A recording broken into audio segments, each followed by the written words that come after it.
Olá, eu sou a professora Ana Caroline e vou lecionar a disciplina de Língua Espanhola para o 5º ano do Colégio Emaús. Lembre-se das nossas orientações de estar sempre num local bem tranquilo para fazer nossas videoaulas e que todas as atividades devem ser baseadas nas nossas videoaulas. Vamos lá? Hoje daremos continuidade à nossa disciplina de espanhol, então, por favor, tenham em mãos o livro, o caderno para possíveis anotações e a bolsinha de lápis. Hoje começaremos a nossa aula de um jeito diferente, tá? Vamos falar sobre o voceu. Vamos falar sobre o voceu? Vamos lá. Voceu é a denominação dada ao uso do pronome da segunda pessoa do plural vos em vez de tu na língua castelhana. O vos é usado extensivamente como primeira forma de segunda pessoa no singular na região do Rio da Prata, centro e sudeste da Argentina e Uruguai, no Paraguai, na Guatemala, em El Salvador, na Nicarágua, em Honduras, na Costa Rica, nas Filipinas, em uma parte da Bolívia. Então, o que acontece? Sempre quando vocês viam no livro de vocês, e eu falava que a gente ia ver isso depois, era isso, tá? Vocês viam alguns verbos sendo conjugados e vocês tinham lá tu, yo, tu, vos, tá? Então, eu estou explicando para vocês o seguinte. Nesses locais que nós acabamos de falar, existe um fenômeno chamado voceu. O que isso significa? Que eles não utilizam tu. O tu, ele na verdade não é utilizado, as pessoas utilizam vos. Vos não é nem tu e nem vosotros, mas ele é utilizado para as duas pessoas, ou seja, vosotros não é utilizado, tu também não. O tu se torna vos. Percebam, não é vosotros, é vos. Ele é utilizado para o tratamento informal, né? Então, informalmente, as pessoas se tratam por vos, enquanto que formalmente as pessoas se tratam por usted, ok? Dito isso, a conjugação do vos, na verdade, ela fica entre o tu e o vosotros, por isso que é um pouquinho mais complicado para a gente compreender de início. Então, nos livros, vocês sempre vão ter, mas normalmente a gente vai aprender o tu, que é a forma canônica da Espanha. Mas é sempre importante vocês saberem, né, quais são os tratamentos também em outros países. Mas fiquem tranquilos, porque se vocês forem conversar com qualquer argentino e utilizar o pronome tu, ele vai te compreender bem, sem nenhum problema. Mas você também precisa entendê-lo, né? Então, por isso, estamos hoje falando para vocês.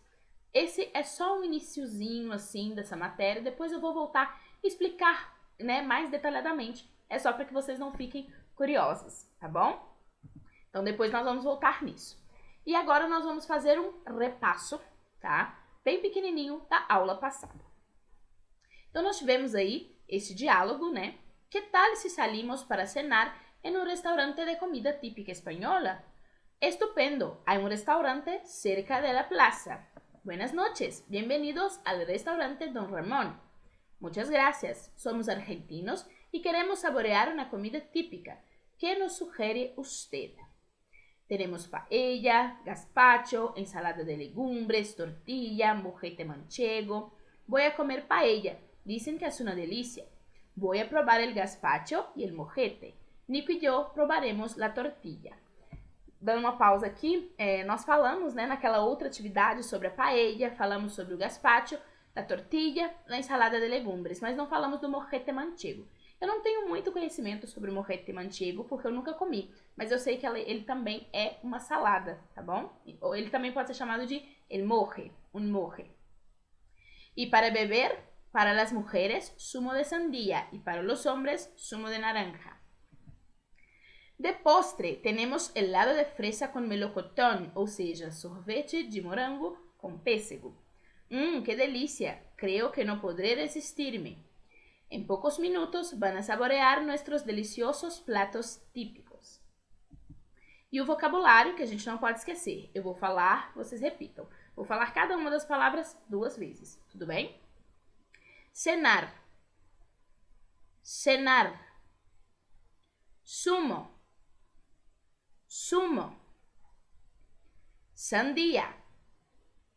Sandía. Postre. Postre. Fresa. Fresa. Melocotón. Melocotón. Plato. Plato. Muito bem. Lembrando que cenar é jantar. E aí, professora, como é que a gente fala a comida, né? Porque aqui nós temos o jantar, é o ato de jantar. E aí, quando falamos da comida, falamos ceia ou então janta. Seria la cena. Voy a comer la cena. Voy a cenar. Sumo significa suco. Existem alguns outros países que falam ugo, mas normalmente é sumo. Sandia é a melancia. Postre é a sobremesa. Em espanhol, sobremesa é algo que está em cima da mesa. Fresa é morango, melocotão é pêssego, plato é prato. Lembrando que na aula passada aprendemos também que plátano é banana. E os advérbios de lugar, né, que são aquelas palavrinhas que modificam o verbo e localizam algo no espaço, lembram? El hotel está cerca de aquí. Repitam comigo, eu vou falar as frases uma vez, vocês repitam, tá bom? El hotel está cerca de aquí. El autobús está delante del cine. Manuela está detrás de su padre. El gato está debajo de la mesa. El libro está encima de la mesa. El bolígrafo está dentro de la cartera. Carteira, meninos, é bolsa, tá? Então, não é aquela carteira que a gente utiliza para colocar dinheiro. Carteira é um tipo de bolsa. Observem o desenho.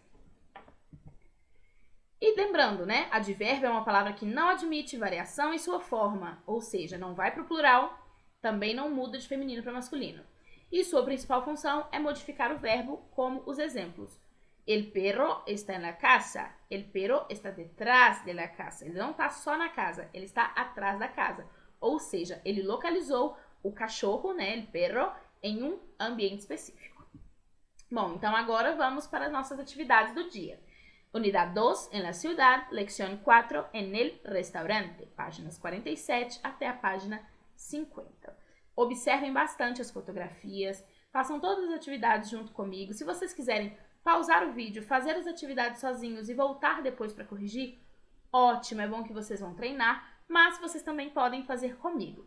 Desde que prestem bastante atenção nas explicações, tá? Não só escrevam, prestem bastante atenção no que eu tô falando, vão refletindo sobre isso. Se tiver alguma dúvida, escreva no caderno essa dúvida para depois a gente conseguir saná-la. Combinado? Então vamos lá. Escriban los ingredientes de los platos del menú. Então aqui, né, na verdade no Brasil a gente não tem esse costume.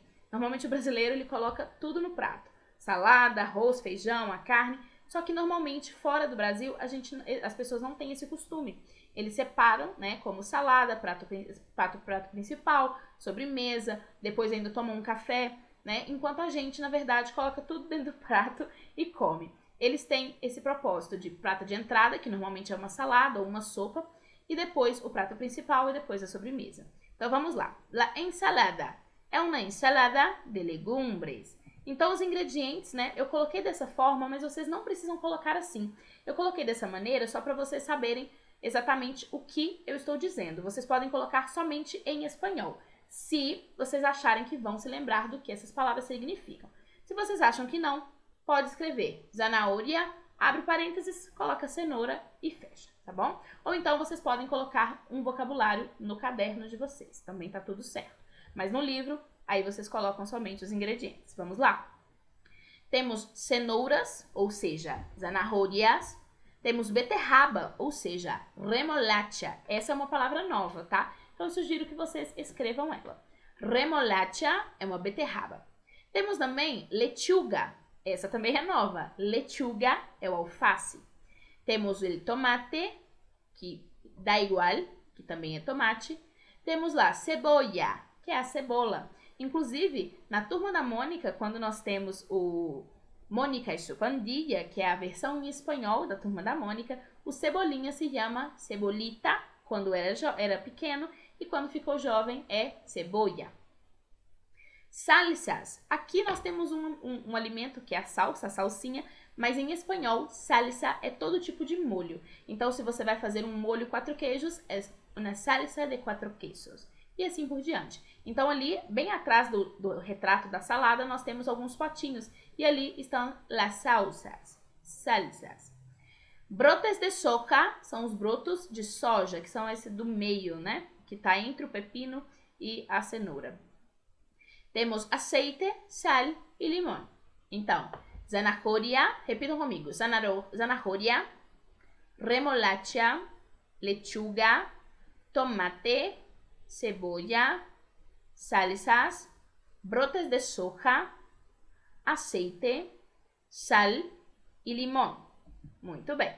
Agora, o prato principal é uma tortilha de patatas. Tortilha de patatas. Então, o prato principal é uma tortilha de batatas. Ingredientes: huevos, patatas, cebolla, sal e aceite. Vocês já sabem o que significam todas essas palavras, né?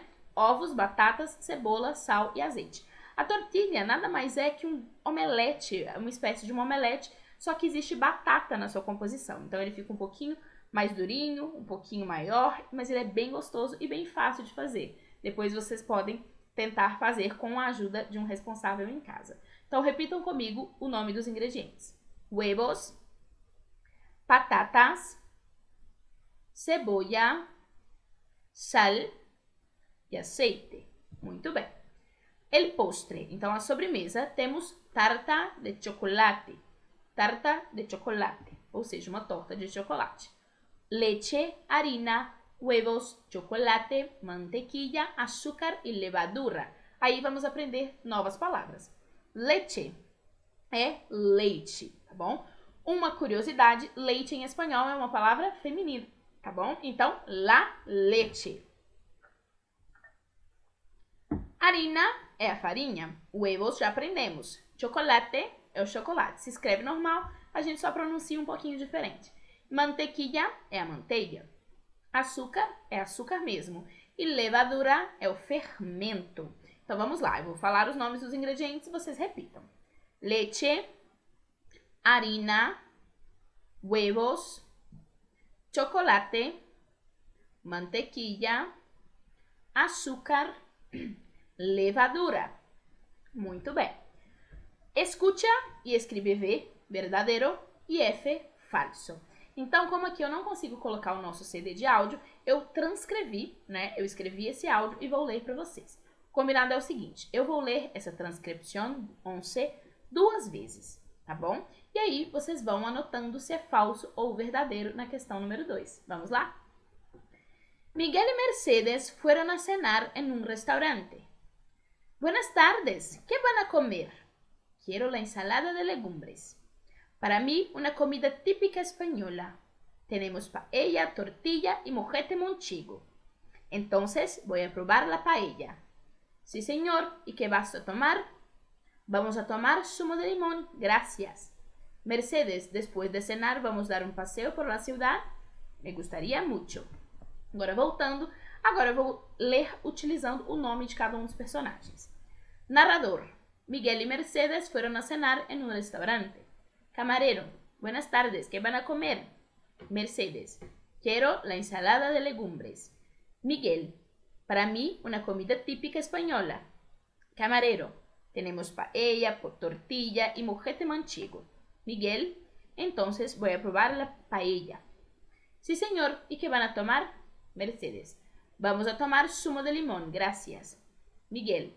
Mercedes, después de cenar, vamos a dar un paseo por la ciudad. Mercedes, me gustaría mucho.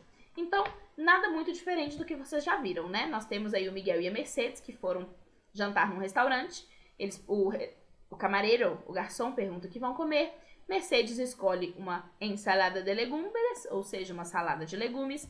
E Miguel, a paella. Decidem tomar, então, suco de limão e que também decidem que vão visitar a cidade, dar um passeio pela cidade após jantar. Então, agora, vocês precisam colocar verdadeiro ou falso de A a G. Miguel y Mercedes fueron a cenar en un restaurante. Verdadeiro. Ellos toman zumo de naranja y agua mineral. Não, eles tomam suco de limão. Zumo de limão. Mercedes quiere ensalada de legumbres. Verdadeiro. Tenemos paella, tortilla e mojete manchego. Então, essa é a fala do garçom. É verdadeira. Mercedes y Miguel quieren probar los postres. Falso. Na verdade, eles podem até querer, mas no texto não estava escrito que eles comeriam sobremesa. Paella es una comida típica española. Verdadeiro. Vamos a dar um passeio por la ciudad. Falso, né? Ele não fala bem dessa maneira, ele fala de outra forma.